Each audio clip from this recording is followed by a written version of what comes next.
Can you see the screen okay? The slides? It's looking good. Great, thanks.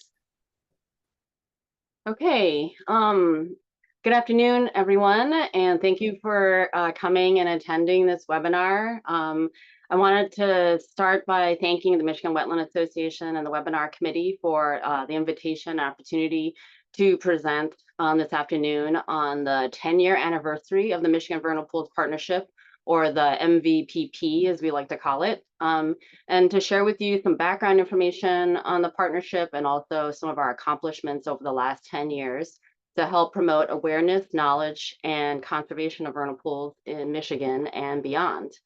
I'd also like to thank and acknowledge my collaborators on this talk, Abby Pointer with the Michigan Nature Association, who is the Michigan Vernal Pool Partnership Coordinator, who unfortunately could not be here with us today, and Amy Lowndes with the Michigan Department of Environment, Great Lakes, and Energy, who is also one of the co-chairs of the MVPP and who is here today.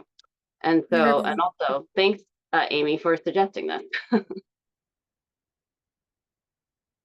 So I wanted to start the presentation today by sharing a couple of quotes with you that I think really embody or exemplify the work and accomplishments of the Michigan Vernal Pool Partnership.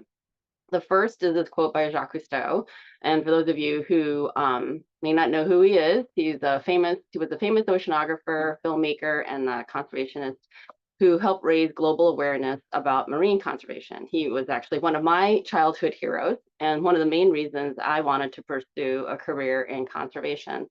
And the quote is, we only protect what we love, we only love what we understand, and we only understand what we are taught.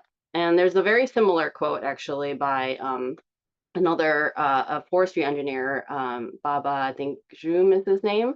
So you might have seen or heard that quote then. But the core idea behind both of these quotes is that we really need to have, love or appreciation or understanding. They're really essential for helping to motivate conservation and protection efforts. And when I think about the work of the Vernal Pool Partnership over the last 10 years, I think this quote and sentiment really captures what the partnership has been able to accomplish in terms of laying the foundation or the groundwork for conserving vernal pools in Michigan by raising awareness and appreciation of vernal pools and inspiring and engaging people in vernal pool research and conservation. And we'll talk more about that a little later and hopefully be able to show you that.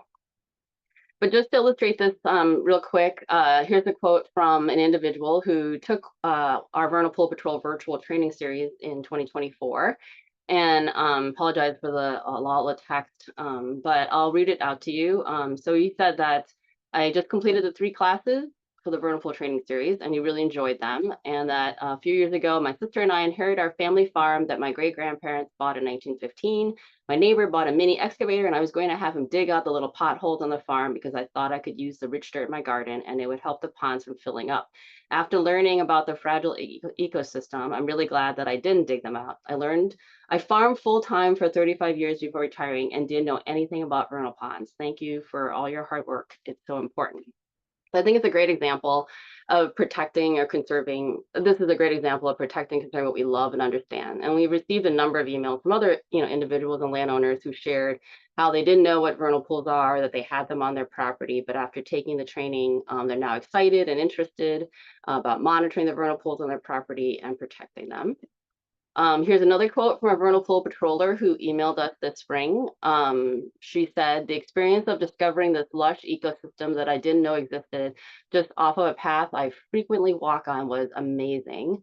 I went to the pool about a week prior to monitoring and sat in one spot and journaled. And then she shared the journal page here with us. And I love the little quote she has, I don't know if you can see it, that she said that it's a magical place that I had no idea existed here for all the times I visited this park.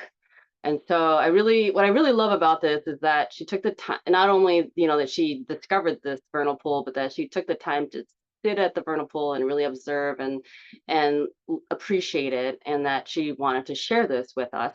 And for me personally, it's really been an honor and a privilege to work with the Michigan Vernal Pools Partnership and all the partners and volunteers and training participants and everyone who's attended all the vernal pool education outreach efforts to help raise awareness, knowledge, and understanding of these really special wetland ecosystems. People are just fascinated by and just love vernal pools.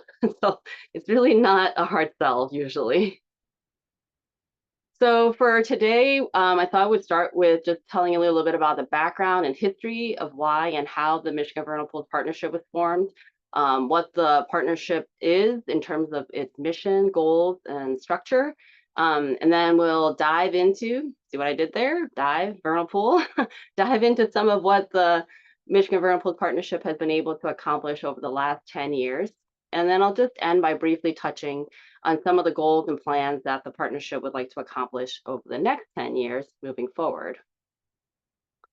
So we can't talk about the background of the vernal pool partnership without talking about vernal pools, of course. And just to make sure that we're all on the same page, in case you're new to um, vernal pools are these small, shallow, seasonally flooded, fishless wetlands that typically occur in forests in Michigan. They're generally less than 2.5 acres in size. Most are actually less than a quarter acre in size and less than about 1 meter or 3 feet deep. They're typically wet in the spring and dry by late summer or fall, although vernal pools are wet and can be wet, and how long they can be wet can vary quite a bit among and within pools. And because they dry up on a regular basis, fish can't survive in these wetlands then.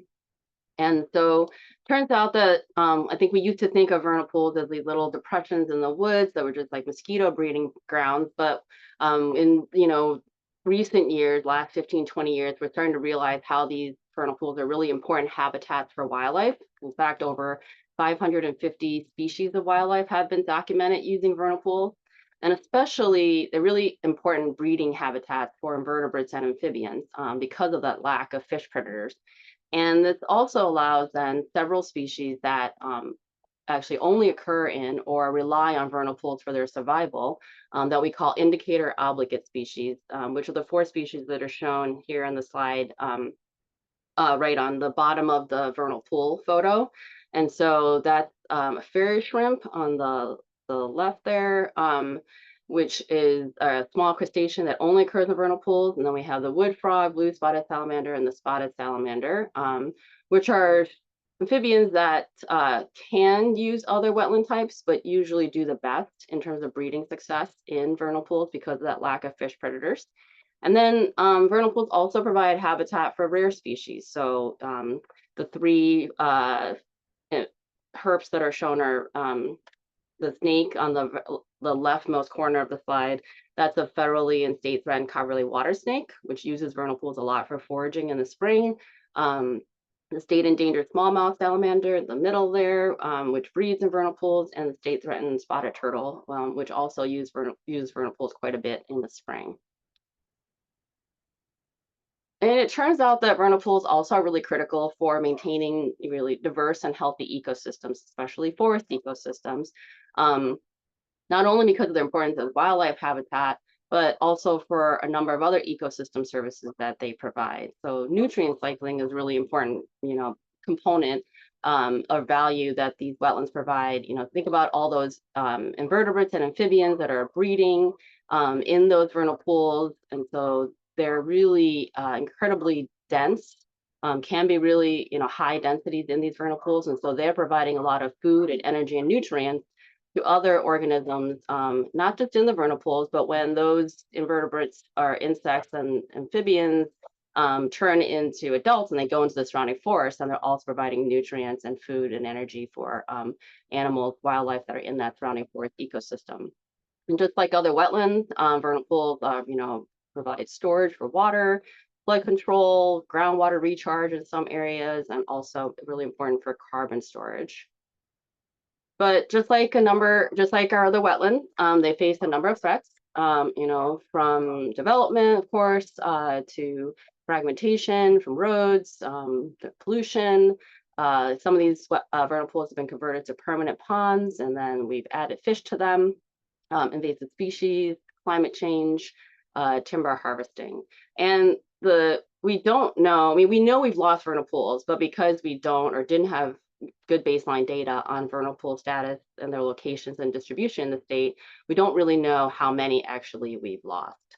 Vernal pools also face a couple of other unique threats, I think. One is that there's just been very lack of information and awareness about them. Like I mentioned earlier, a lot of people in that quote, a lot of people don't even know what vernal pools are, or that they have all these, species that use them. And we just don't have good information again about them. They can be hard to identify and map in the field because they're really small, because they're seasonally flooded.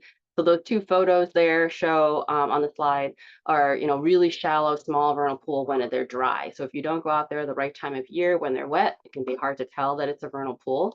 And because they're small and they're often, not connected to other water bodies and other features, they tend to kind of fall through the cracks in our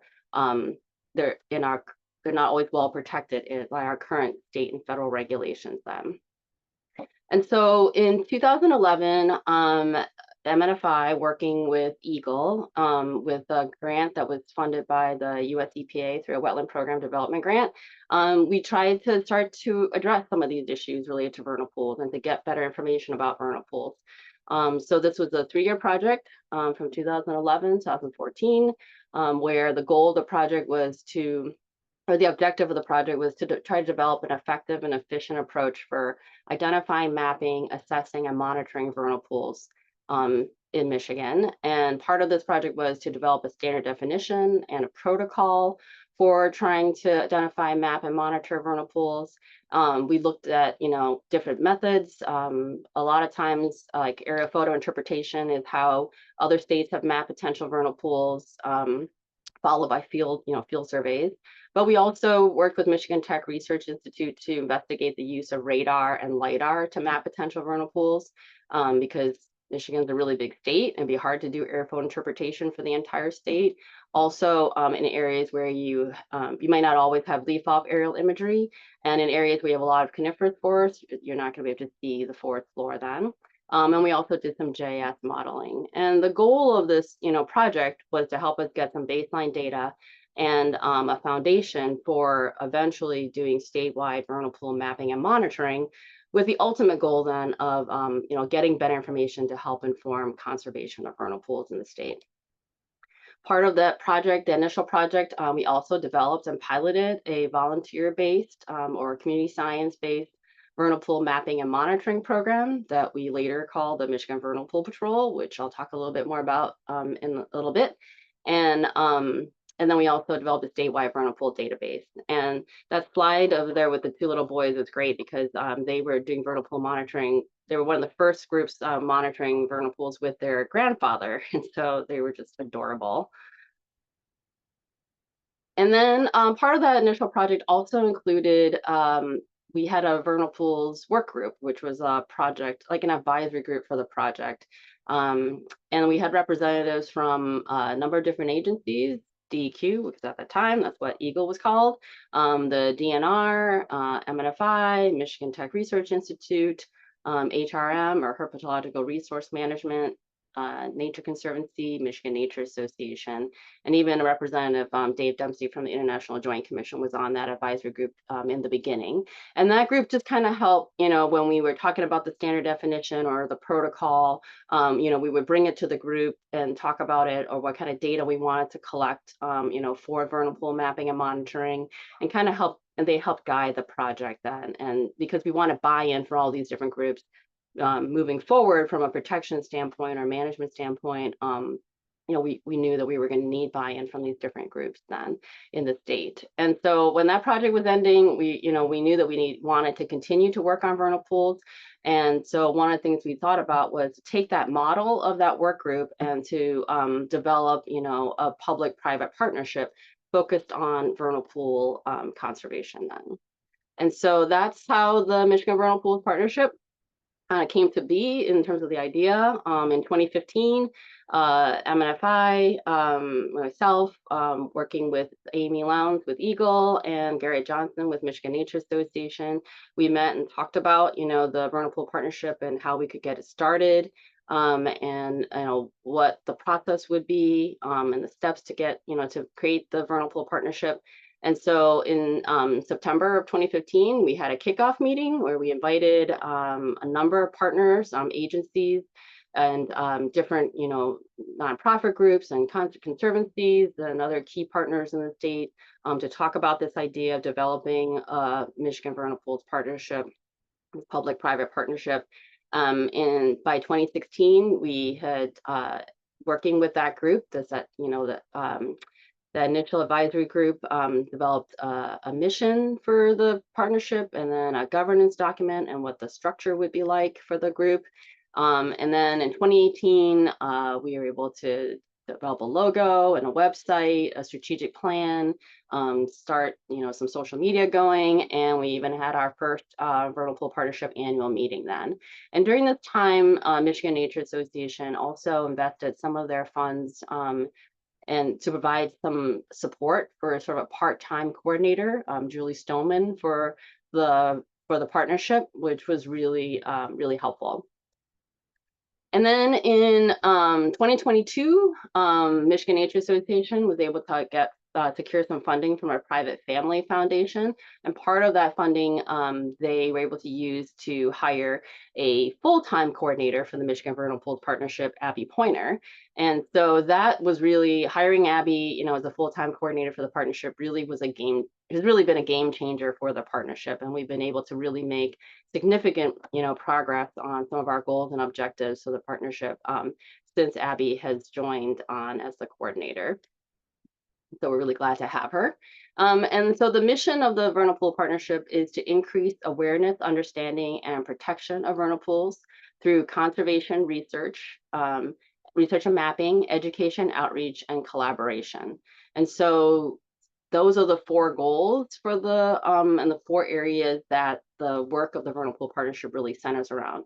And for each of those goals, we kind of have, for each of those focus areas, we have a specific goal. So under conservation, we really want to try to encourage vernal pool conservation through local and state measures. For education outreach, we want to be able to improve understanding, awareness, and engagement of diverse audiences, including land managers, educators, and other targeted audiences to try to enhance conservation of vernal pools across the state.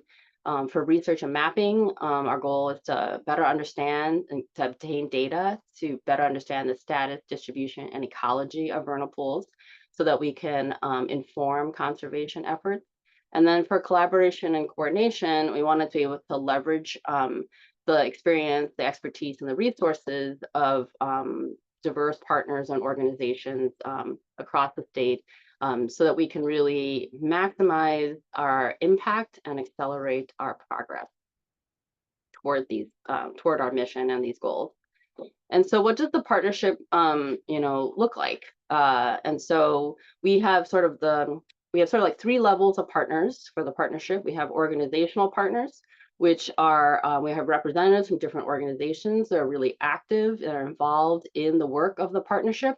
We also have individual partners. So these are individuals that may or may not necessarily be associated with an organization, but they're really passionate about and interested in helping to enhance and work with the partnership to try to meet our goals. And then we have mission partners, which are organizations that support the mission and the work of the partnership in general, but may not have the capacity at this time to really be actively involved with the work of the partnership. And so there's different levels that people can be part of the partnership, and the partnership is led by three co-chairs, MNFI, Eagle, and MNA. And then a steering committee that's currently comprised of 13 committee members from 9 different organizations currently. And the steering committee includes the co-chairs of each of the 4 subcommittees. So we have 4 subcommittees, which are each focused on the 4 goals, each of the 4 goals of the partnership. So we have a conservation subcommittee, research and mapping subcommittee, outreach and education, and a collaboration and coordination subcommittee, which is actually the steering committee. And so each subcommittee, has specific goals and objectives that are outlined in a strategic plan. They meet several times a year, 3 or 4 times a year, or as needed, and they, try to work on those objectives in the strategic plan. Then, so it's an opportunity for the partners to talk about the work that their organization, individual organizations are doing related to vernal pools, to talk about ways and ideas that we can address, some of these challenges as they come up, and then to share resources, expertise, and data. So there's different ways to be involved, and just by pooling our resources and expertise and time, is that we can work together to try to, again, accelerate our progress toward meeting our goals and mission then. So what progress has the partnership made toward our mission and these 4 goals over the past 10 years? And have we made a difference? And so to start off with collaboration and coordination, in 2016, the partnership had 27 partner organizations that were initially part of the partnership. And today, the Michigan Vernal Pools Partnership has 51 total partners, almost double the number of partners then, with 39 organizational partners, 4 individual partners, and 8 mission partners. And you can see they're really, well, the next slide, I guess, will show that our partners are really diverse. They represent federal, state, and local governments, land conservancies, nature centers, watershed groups, and other conservation groups, researchers from universities, private consultants and industries, educators, and a lot of interested individuals. In terms of research and mapping, and also combined with education outreach, the Vernal Pool Patrol, which is that statewide citizen science or community science vernal pool mapping and monitoring program that I mentioned earlier, that we developed as part of that initial vernal pool project funded by EGLE and EPA. The Vernal Pool Patrol has really come a long way from when we piloted the program in 2012. The program has involved hundreds, if not thousands, of people, and has contributed a great deal to vernal pool research and mapping and education and outreach across the state. And so the Vernal Pool Patrol has 3 main goals. We want to be able to, our goal is to increase the awareness and understanding of vernal pools and their importance to wetland and forest ecosystems, to increase public and youth engagement in natural resource science and stewardship, and to enhance our information and knowledge about vernal pool status, distribution, and ecology in Michigan. And so we reach these goals each year by, we host a virtual training series for the public to learn about vernal pool ecology and the Vernal Pool Patrol program. And we also work with a host of partners to host outreach events and field trainings. And then we manage the vernal pool database that's shared with conservation decision makers and researchers at the state and local level. So the Vernal Pool Patrol program is coordinated by the Michigan Natural Features Inventory in collaboration with local program coordinators and partners throughout the state. And those are some of the ones that are, actually, I think all the ones that are shown here then. So we couldn't implement this program without, the invaluable assistance of these local program coordinators. We currently have 25 program coordinators throughout the state, and there are 22 of these are organizations that have an employee that acts as the program coordinator for the Vernal Pool Patrol. And then we also have 3 volunteers representing Berrien County, Kalamazoo County, and Waterloo and Pinckney rec areas as well. And then we have some new coordinators that joined us in 2025 that are shown there on the bottom of the slide then. So, and these program coordinators has really been, incredible in terms of helping us implement the Vernal Pool Patrol, especially over the last, few years. We've just seen this incredible growth in the number of active volunteers for the patrol, but also the quality of the data collected has improved as well. And each coordinator sort of has their own unique way of how they implement the program that fits for their organizations then. And so there's a lot of flexibility there. This is a map that kind of just shows the distribution and coverage of where the local program coordinators that we currently have, where they cover throughout the state. So that's shown there in the blue, any of the counties that are highlighted or colored then.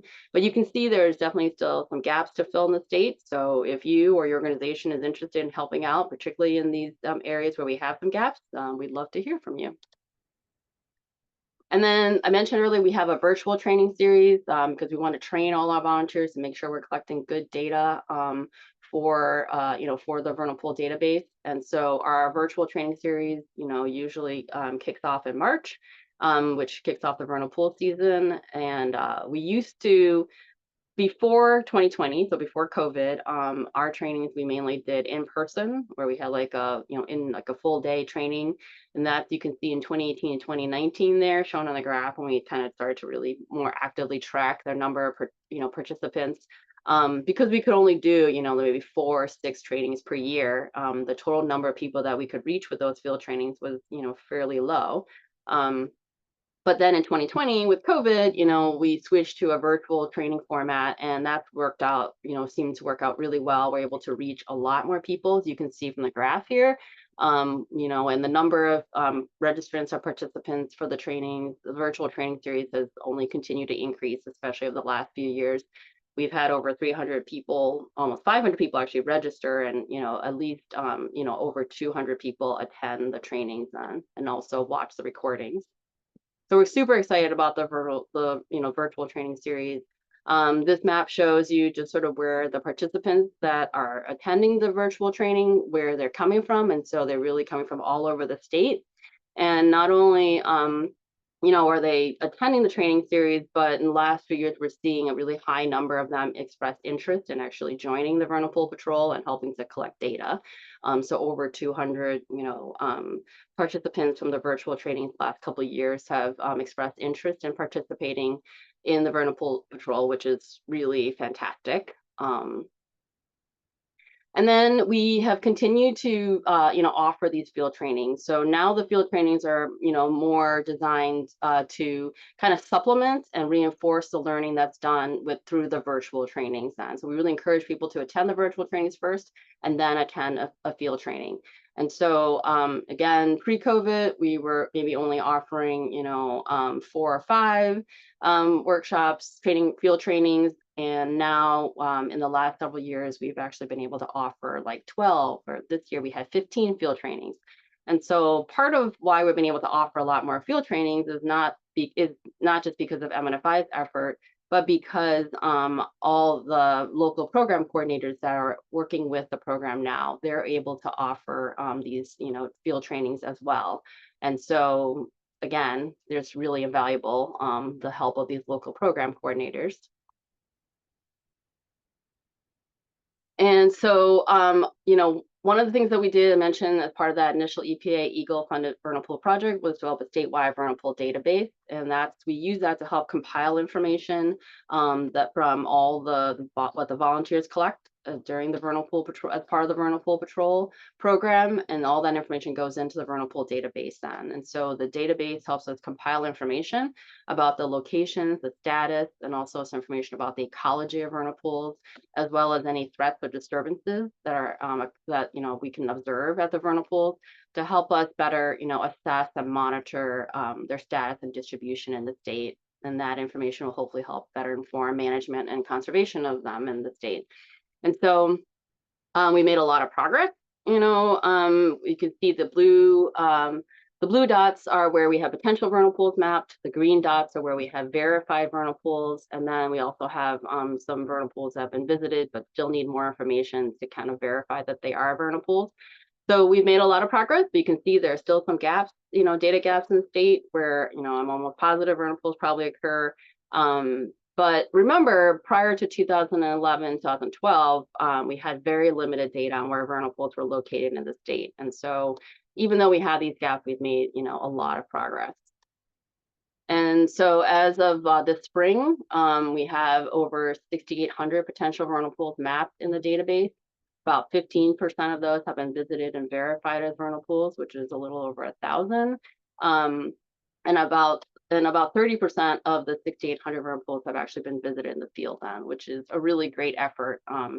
And so this spring alone, we had 359 new pools that were added, and over 14 pools that were updated across 41 counties by over 175 volunteers. So really great effort, super proud and excited about, the Vernal Pool Patrol and the data that the volunteers have been helping us to collect, and better information about vernal pool status and distribution in Michigan.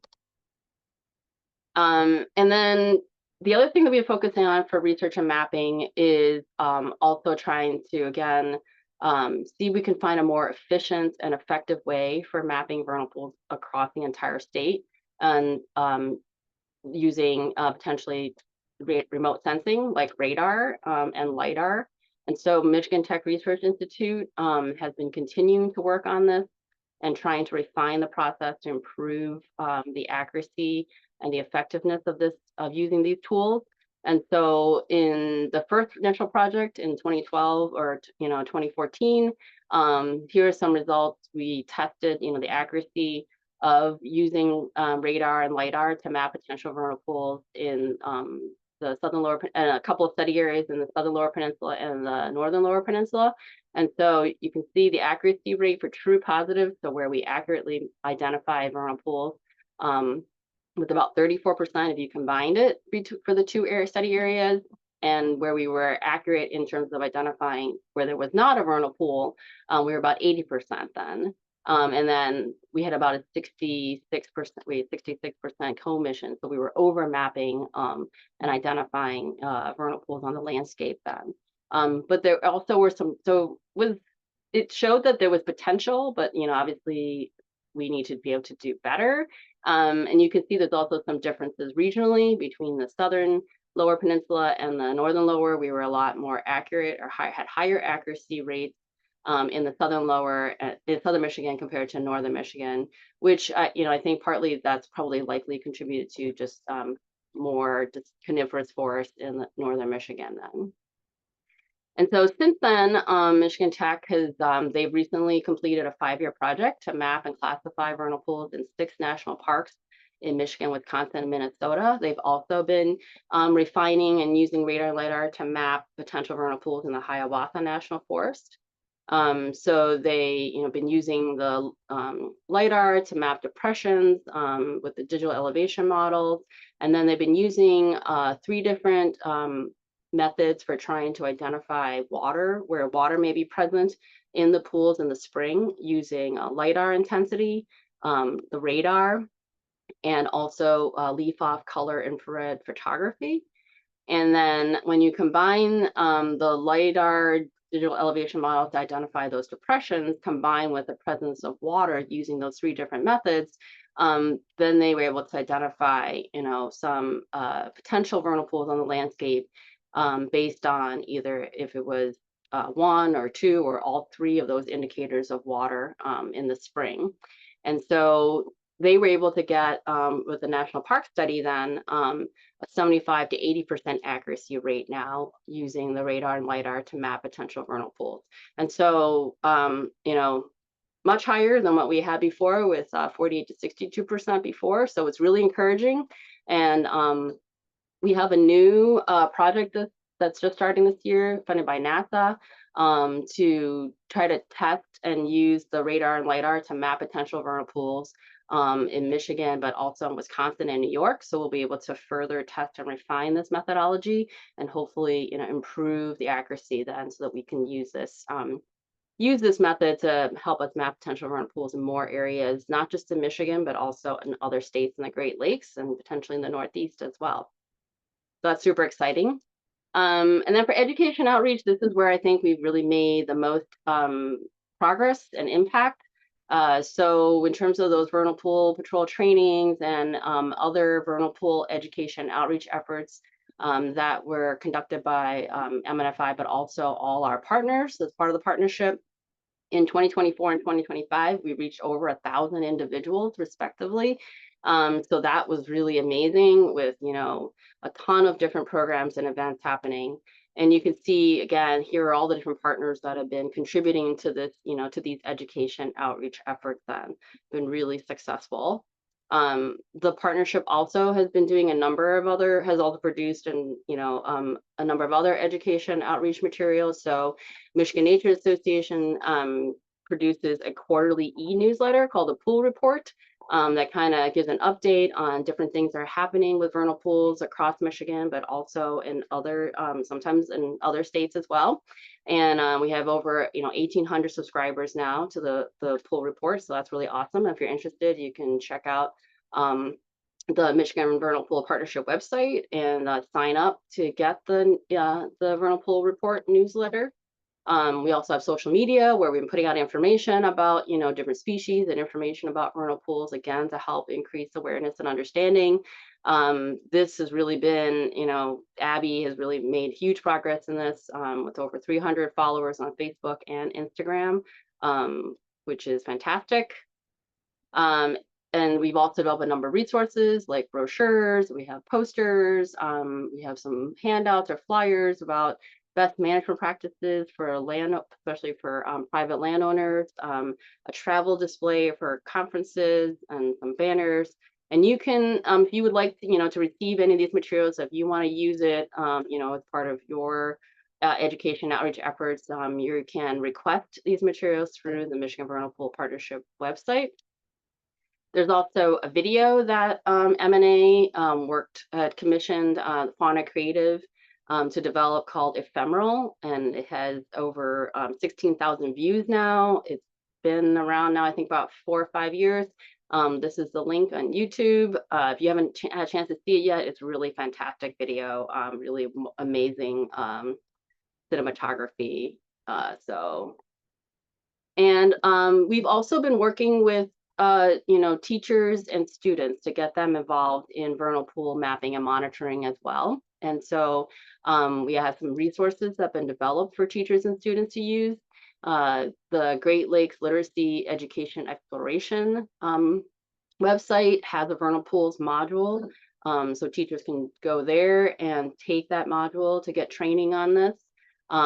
Michigan Sea Grant also has a project where they're working with teachers. They've worked with teachers then to develop a lesson plan on vernal pools, again, that you can get, students involved in vernal pool mapping and monitoring as part of the curriculum. And we have worked with, a number of students. I probably, this is an underestimate of over 800 students, probably from a number of middle and high schools, and also a couple of colleges and universities. And, it continues to grow, especially with these new resources that are available now. And then finally, one of the things that in terms of education outreach that the partnership does, I think has been hugely successful, is our annual partnership meeting. And so this year we had our 7th annual partnership meeting. It was also special because it was our 10-year, our 10-year anniversary this year, which is, incredible milestone. We started out these annual meetings meeting in person or a hybrid. We always offered an option for people to participate virtually because we are a statewide, group, and we have volunteers and partners throughout the state. But again, with COVID, we started to switch and do the annual meetings virtually for the last, several years since 2020. Usually in December. The virtual meetings have been extremely popular, where we started out, meeting in person or hybrid in 2018, 2019. Maybe we had like 50 to 75 participants. And in the last couple of years with the virtual meeting format, we've had over 300, 400 registrants and over 200 attendees.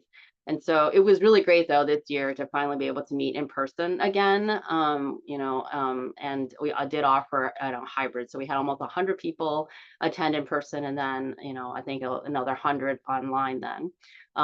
So what's really cool is that we not only have participants from across Michigan, but we've also had people join from other states. And a lot of times we'll have speakers from other states also talk about some of their work with vernal pools then. And you can see here, we also, because it was our 10-year anniversary, we had some cake to celebrate as well. And the goals of the meeting, are the same every year. Our goal is to, share information, especially about the latest research, or information that can help inform all of our work related to vernal pools. The meeting provides an opportunity for our partners and volunteers and other stakeholders then to share their experiences and what they have contributed this year and what they've done toward to help vernal pool conservation or meet the goals of the partnership, and also their successes and the lessons learned, which will hopefully help everybody. And then we hope to inspire and facilitate collaboration, and also gives us an opportunity to really recognize all of our collective efforts and the progress that we're making toward vernal pool conservation in the state. And so, and I, showing, I really think that we are making a difference. And finally, just talk a little bit about conservation, what the partnership has been doing to try to enhance vernal pool protection and conservation in the state. This is probably, the most challenging part of what the partnership is working on. But we have been, there's a number of different things that the partnership has been doing to try to improve vernal pool protection. So, making folks aware and also looking at there are some voluntary best management practices that protect vernal pools. For example, the Sustainable Forestry Initiative, or SFI, and the FSC, or Forest Stewardship Council Forest Certification Standards, both contain some protection for vernal pools.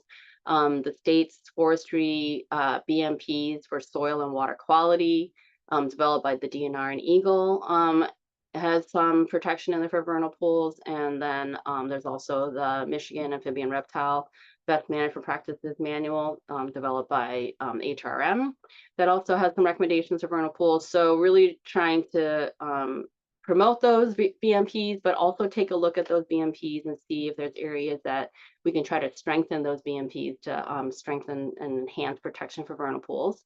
We're looking at developing some criteria for prioritizing vernal pools for protection. Also, now that we have all this data in the vernal pool database, we are trying to, really work on trying to integrate the vernal pool data into, some of the programs and the review processes that DNR staff and Eagle staff, perform as part of their responsibilities then. And then really trying to promote local protection of vernal pools, because I think that's, in our minds, that might be our best chance for trying to enhance and increase protection of vernal pools. So a couple of things we're doing in that area is that we've been talking to Extensions, Michigan State University Extension's Citizen Planner program, and also their Catalysts for Change training programs, and seeing if there's ways to incorporate some information about vernal pools, or maybe a training, or incorporate some, like, part of these programs, some information about vernal pools and how we can try to protect them at the local level. Also working with county conservation districts who work with private landowners and who help private landowners develop forest stewardship plans, so that they're more aware about vernal pools, so that they can let private forest landowners also know about vernal pools on their property and how they can better manage and protect them. And then we'd also like to try to provide more resources and training to land managers, like DNR and Eagle, and also with the conservation groups and other watershed groups and other partners as well. There are a number of resources that we have developed to help promote vernal pool protection at the local level, that we put on the Vernal Pool Partnership website. And so there's a training that Eagle and the Stewardship Network and other partners had presented on options for local government protection of wetlands, inland lakes, and streams, which included some protection measures of vernal pools. That training was recorded, and the recording of the training is provided on the MVPP website. We have a handout, a document that talks about different options or tools for vernal pool protection that you can apply, to vernal pools in Michigan. And then we're working on a fact sheet on how local ordinances can help meet local wetland protection criteria for vernal pools, especially those that are smaller than 2 acres in size. So that's going to be coming soon and available on the website. And in terms of enhancing vernal pool protection at the local level, I guess I wanted to say that we're already starting to see it happen. And so that's really exciting. So some examples, Sterling Heights Sustainability Plan. We had on their commission there, their planning commission or environmental commission, there was a volunteer, a vernal pool patrol volunteer who's part of that commission, and he helped insert, vernal pools into their sustainability plan. Local natural resource managers. We have a number of local townships and counties and land conservancies now that have been involved with vernal pool mapping and monitoring on their properties and have been considering vernal pools in their stewardship activities. So that's really exciting. And then individual landowners, again, like the landowner I mentioned at the start of the talk, who are now, aware about vernal pools, who have been taking the virtual training series, or the field trainings. And they're telling us, that, oh, I think I have a vernal pool on my property now. And they're, interested in monitoring them and really curious about, what's in the vernal pools and asking about how they can better manage and protect them. So these are things that are already happening on the landscape. And so it's really exciting to see that, we're really making progress on this. And then for the next 10 years, I think the things that we'd really like to see, happen ideally would be maybe we'd really like to see that we can get, mapping of potential vernal pools across the entire state, hopefully with radar and LiDAR as those resources become more available and we're able to really, improve that methodology. We'd also like to try to double the number of vernal pools that have been verified in the vernal pool database, especially in areas where we have data gaps, like the UP, but also areas that, have potentially greater threat to vernal pools. So we can make sure that those vernal pools are documented and mapped. And so we can better, identify and manage and protect them. We also like to get a better understanding of how many, how many pools have those indicator species and which ones, and if that's a way that we might be able to use some like as a criteria to help prioritize vernal pools for protection, and also getting a better understanding of how we can better define and classify vernal pools in the state. And then, of course, we would love to see, to have better protection of vernal pools at the state and local levels, but also at like the regional level, like the Midwest or the Great Lakes region, working, as part of that NASA project and working with the other states then. So I think that these goals may seem ambitious, but when we started working with vernal pools in 2011, vernal pools weren't getting very much attention in the state, and now there's so much going on related to vernal pools. And it just seems like we hear more about vernal pools among, all these different groups and stakeholders. It just seems more like in the consciousness of resource managers and conservation groups, or, individuals that we encounter in Michigan in general. And when we started in 2011, we were the second state in the Midwest or the Great Lakes to conduct vernal pool mapping and monitoring. And now we're, really being recognized as a leader and model for others that are interested in starting or implementing a vernal pool mapping and monitoring program. So we've made tremendous progress and have learned so much about vernal pools in the state over the last 10 years. And I truly believe that our collective efforts are going to result in increased protection and conservation of vernal pools over the next 10 years, especially given just the level of interest and enthusiasm and passion and support and collaboration that we've seen at our trainings and our annual meetings and all our events and among all our partners.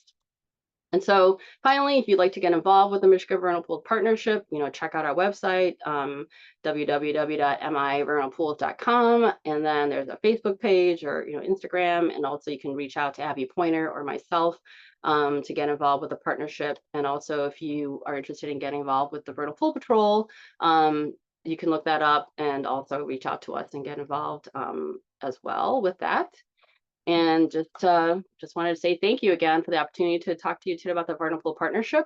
That's our contact information there. And I also wanted to share that T-shirt that Meridian Township had put together that they're selling right now, because I thought that was just adorable. It says vernal pools are shrimply the best. And with that, I'll just take any questions then, if we have any. Right, thanks, Yuman. Right now, we only have one question that's in the Q&A. So if anyone else has questions, please pop them into the Q&A. And so the first question is there a minimum size you all use for remote vernal pool parcel mapping? So if that, I guess if you're talking about using aerial imagery or the LiDAR and radar, then I'm assuming. Yeah, I think it was when you were talking about mapping, and so I think maybe an explanation of kind of like our definition, but how it relates to how we're doing the remote sensing projects, I think would be good. Yeah, I mean, we have not specified a minimum, you know, size that, we specifically in the definition for vernal pools. I think we're just using that, they're sort of, it's got to be big enough to hold water long enough for the couple months that we have in our definition, 2 months, and but not too big or too deep that it's not going to dry up. So I think we just kind of assume that that's going to work itself out. I would say, in general, the smallest ones that we've seen that would qualify as vernal pools are probably around 10 feet by 10 feet then, or so, something like that. From the mapping remote sensing standpoint, I mean, their aerial imagery, you're just not going to get, some of those really small vernal pools like the ones I just talked about then. And so I don't know what that is. I mean, for the remote sensing, the LiDAR and radar, I know there is, like their minimum, I think it varies now depending on some of their new LiDAR and radar imagery that they've been getting. So it might be finer than what I initially thought, but I can look that up, and I don't know that off the top of my head what the minimum mapping size is, yeah, for the LiDAR and radar. I like this next question we got. What has been your favorite vernal pool site? Gosh, that is a hard one. I would Right? say, yeah. That is really, really tricky. They're all so cool. I would say the one in the photo that I have, I really enjoy. I really, really liked. It's up in the UP, and I think it had almost all the indicator species, if not all of them. And so it was just such a pretty vernal pool. So, but they're all special in their own way. Well, I don't see any other questions right now. Nicole, do you want to finish this up? Yeah, sure thing. So thanks everyone for tuning in, and thank you very much, Human and Amy, for discussing the Michigan Vernal Pools Partnership and sharing information on the background and its origin story. It's really interesting. As always, this recording will be posted on MWA's website. So if you want to view it again, check out our website. It'll be there in about 2 weeks or so. And we appreciate you. Thanks, everyone. Have a good rest of your day.